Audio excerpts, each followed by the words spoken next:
MK news 9 NTV ಕನ್ನಡಗೆ ಸ್ವಾಗತ. ನಾನು ಮಹೇಶ್ ಪಾಟೀಲ್. ಬಾಗಲಕೋಟೆ ಜಿಲ್ಲೆಯ ತೇರದಾಳ್ ಗ್ರಾಮದಲ್ಲಿ ರಿಜಿಸ್ಟ್ರೇಷನ್ ನಂಬರ್ ಇಲ್ಲದ ವಾಹನಗಳಲ್ಲಿ ಅಕ್ರಮ ಪಡಿತರ ಅಕ್ಕಿ ಅಕ್ರಮ ಸಾಗಾಟ ಮಾಡುತ್ತಿದ್ದು, ಒಂದು ಲಾರಿ ಹಾಗೂ ಅಶೋಕ್ ಲೈಲ್ಯಾಂಡ್ ಮಿನಿ ಟ್ರಕ್ ಪೊಲೀಸರ ವಶಕ್ಕೆ ಪಡೆದುಕೊಂಡ ಘಟನೆ ಬಾಗಲಕೋಟೆ ಜಿಲ್ಲೆ ರಬಕವಿ ಬನಹಟ್ಟಿ ತಾಲೂಕಿನ ಮಹಾಲಿಂಗಪುರ ಬುಧವಾರ ರಾತ್ರಿ ನಡೆದಿದೆ.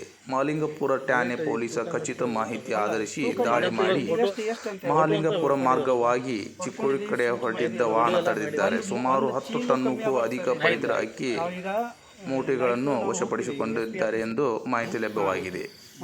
ವರದಿ Mahesh Patil, MK news 9 NTV Kannada. ನಿಂದ ಗಾಡಿ ನಿಂದ ಗಾಡಿ ಇದು okay okay sir. Hello okay okay sir. Okay ಏ ಮಂಜುತಾ ಬರೋ ಅದು ಸರ್. ಫುಡ್ ಇನ್ಸ್ಪೆಕ್ಟರ್ ಅಲ್ಲಿ ಕೈಯಿಂದ ಎಷ್ಟು ಮಾಲ್ ಇರಬಹುದು? ಇದು ಬರ್ತಾರೆ ಇಲ್ಲಿ ಒಳಗೆ ದುರ್ಗಾಲ ಅಲ್ಲ ನೋಡ್ರಿ, ಫುಲ್ ತುಂಬಿದೆ. ಲೋಡ್ ಇದೆ.